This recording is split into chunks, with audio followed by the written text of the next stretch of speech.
আমি 2023-এর একজন ক্যান্ডিডেট। আমার নাম খন্দকার রুহুল আমিন। আমরা 2023 সালের 24শে ডিসেম্বর টেট পরীক্ষা দিয়েছিলাম। আজ বিগত প্রায় 2 বছর কেটে গেল, কিন্তু এখনও পর্যন্ত আমাদের রেজাল্ট পাবলিশ হয়নি। আমাদের রেজাল্ট পাবলিশ না হওয়ার জন্য আমাদের নিয়োগ প্রক্রিয়া আটকে আছে। তো এই সামনের যে নিয়োগ প্রক্রিয়া আছে, সেই নিয়োগ প্রক্রিয়াতে আমাদের অংশগ্রহণ করতে পারি, তার জন্য আমাদের অবশ্যই দরকার সেটা হচ্ছে রেজাল্ট। আর যে রেজাল্টটা এখনও পর্যন্ত পর্ষদ পাবলিশ করেনি, যদিও রেজাল্ট রেডি হয়ে আছে তাদের কাছে, এরকমই খবর আছে। তাই আমরা ঠিক করেছি যে 19শে সেপ্টেম্বর আমরা কলকাতা যাব।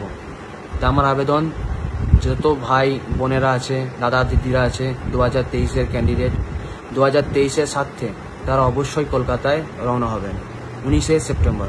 যারা বলছেন টেট 2023-এ জন্মই হয়নি, তাদের জন্য যুক্তি সহকারে এবং প্রামাণ্য তথ্যের ভিত্তিতে একটি বিশদ তুলে ধরা হল। পশ্চিমবঙ্গ প্রাথমিক শিক্ষা পর্ষদ বা WBBPE দ্বারা আয়োজিত WBTET 2023 রাজ্যের প্রাথমিক বিদ্যালয়গুলিতে শিক্ষক নিয়োগের জন্য একটি আবশ্যিক যোগ্যতার নির্ণায়ক পরীক্ষা।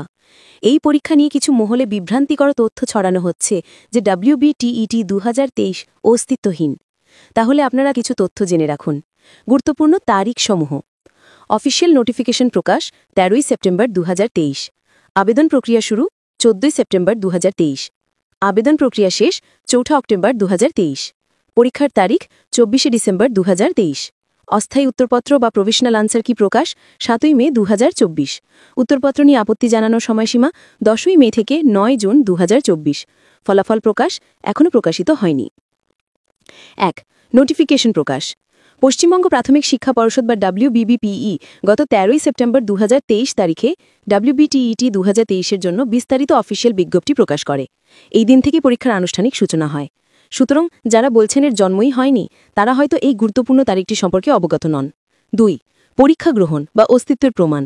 বিজ্ঞপ্তি প্রকাশের পর আবেদন প্রক্রিয়া সম্পন্ন করে 24শে ডিসেম্বর 2023 তারিখে রাজ্য জুড়ে সফলভাবে পরীক্ষা গ্রহণ করা হয়। লক্ষাধিক পরীক্ষার্থী এই পরীক্ষায় অংশগ্রহণ করেন। একটি পরীক্ষা যার বিজ্ঞপ্তি প্রকাশিত হয়েছে এবং লক্ষাধিক পরীক্ষার্থী অংশগ্রহণ করেছে, তার অস্তিত্ব নিয়ে প্রশ্ন তোলা শুধু অমূলকই নয়, হাস্যকর বটে। 3. ফলাফল প্রকাশে বিলম্ব এবং বর্তমান অবস্থা। পরীক্ষা গ্রহণের পর থেকে আজ 16ই সেপ্টেম্বর 2025 পর্যন্ত প্রায় 2 বছর অতিক্রান্ত হয়েছে, কিন্তু চূড়ান্ত ফলাফল এখনও প্রকাশিত হয়নি। যদিও পর্ষদ গত 7ই মে 2024 তারিখে পরীক্ষার অস্থায়ী উত্তরপত্র বা প্রভিশনাল আনসার কি প্রকাশ করে এবং পরীক্ষার্থীদের তা নিয়ে আপত্তি জানানোর জন্য 9ই জুন 2024 পর্যন্ত সময় দেয়। এই প্রক্রিয়াটি ফলাফল প্রকাশের একটি গুরুত্বপূর্ণ ধাপ এবং পর্ষদ থেকে এই বছর ফেব্রুয়ারি মাসে বলা হয়েছে তাদের কাছে রেজাল্ট রেডি, কেবলমাত্র ওবিসি সমস্যার জন্য এতদিন তারা রেজাল্টটা প্রকাশ করতে পারছিল না। সুতরাং এখন রেজাল্ট প্রকাশে আর কোনো বাধা নেই, যে কোনো মুহূর্তে রেজাল্ট প্রকাশ হতে পারে। যারা বলছেন টেট 2023-এর জন্ম হয়নি, তাদের যুক্তির অসারতা, অজ্ঞতা। তাদের এই ধরনের মন্তব্য প্রমাণ করে যে তারা পশ্চিমবঙ্গ প্রাথমিক শিক্ষা পর্ষদের অফিসিয়াল ওয়েবসাইট বা কোনো নির্ভরযোগ্য সংবাদ মাধ্যম অনুসরণ করেন না। বিভ্রান্তি সৃষ্টির প্রচেষ্টা।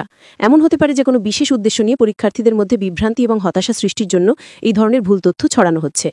বাস্তবতার সাথে সংযোগহীনতা। যে পরীক্ষার বিজ্ঞপ্তি, আবেদন প্রক্রিয়া এবং পরীক্ষা গ্রহণ সম্পন্ন হয়েছে, তার অস্তিত্বকে অস্বীকার করা বাস্তবতার সাথে সম্পর্কহীনতা পরিচয় দেয়। তথ্য ও প্রমাণের ভিত্তিতে এটা দিনের আলোর মতো স্পষ্ট যে পশ্চিমবঙ্গ টেট 2023-এর জন্ম শুধু হয়নি, তার শৈশব ও কৈশোর অবস্থা অর্থাৎ নোটিফিকেশন ও পরীক্ষা পেরিয়ে এখন যৌবন অবস্থায় অর্থাৎ ফলাফল প্রকাশের অপেক্ষায় রয়েছে। ফলাফল প্রকাশে বিলম্ব অবশ্যই পরীক্ষার্থীদের জন্য উদ্বেগের কারণ, কিন্তু তার জন্য পরীক্ষাটির অস্তিত্বকেই অস্বীকার করা চরম মূর্খতার শামিল। আশা করা যায় যে সমস্ত বিভ্রান্তির অবসান ঘটবে এবং যারা ভুল তথ্য ছড়াচ্ছেন তারা তাদের ভুল বুঝতে পারবেন। NCTE এর নির্দেশিকা অনুযায়ী নিয়োগ বিজ্ঞপ্তির আগে যে সকল প্রার্থী টেট উত্তীর্ণ হন, তাদের সকলেই নিয়োগ প্রক্রিয়ায় অংশগ্রহণের যোগ্য। এখানে কোনো ব্যাচকে অগ্রাধিকার দেওয়ার নিয়ম নেই। অতীতেও আমরা দেখেছি প্রতিটি টেট পরীক্ষার পর দ্রুত নিয়োগ প্রক্রিয়া শুরু হয়েছে, কিন্তু 2022-এর টেটের ক্ষেত্রে ব্যতিক্রম কেন? এই প্রশ্ন আজ রাজ্যের হাজার হাজার টেট উত্তীর্ণ প্রার্থীর মনে। আশ্চর্যজনকভাবে 2022-এর টেট উত্তীর্ণদের যারা নেতৃত্ব দিচ্ছেন, তাদের ভূমিকাও এই পরিস্থিতিতে সমালোচিত হচ্ছে।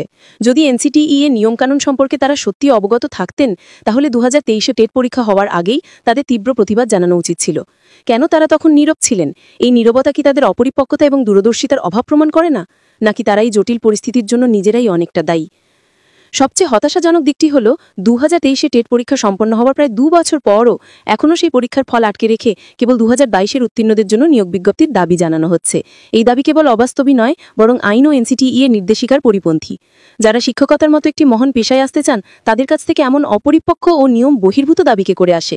এই ধরনের মানসিকতা কি শিক্ষকের পেশার মর্যাদাকে ক্ষুণ্ণ করে না? এই সময় দাঁড়িয়ে পশ্চিমবঙ্গের শিক্ষা দপ্তরদের উচিত দ্রুতই জট কাটিয়ে ওঠা এবং স্বচ্ছ ও নিয়ম মেনে নিয়োগ প্রক্রিয়া সম্পন্ন করা। একই সঙ্গে যারা এই ধরনের ভুল এবং অবাস্তব দাবি তুলে শিক্ষা ব্যবস্থার ভাবমূর্তি নষ্ট করছেন তাদের বিরুদ্ধেও কড়া পদক্ষেপ নেওয়া উচিত। মনে রাখতে হবে, পশ্চিমবঙ্গকে এগিয়ে নিয়ে যেতে হলে শিক্ষার ভিত্তি মজবুত করা জরুরি, আর সেই ভিত্তি কেবল সঠিক মানসিকতা সম্পন্ন শিক্ষক দ্বারাই সম্ভব।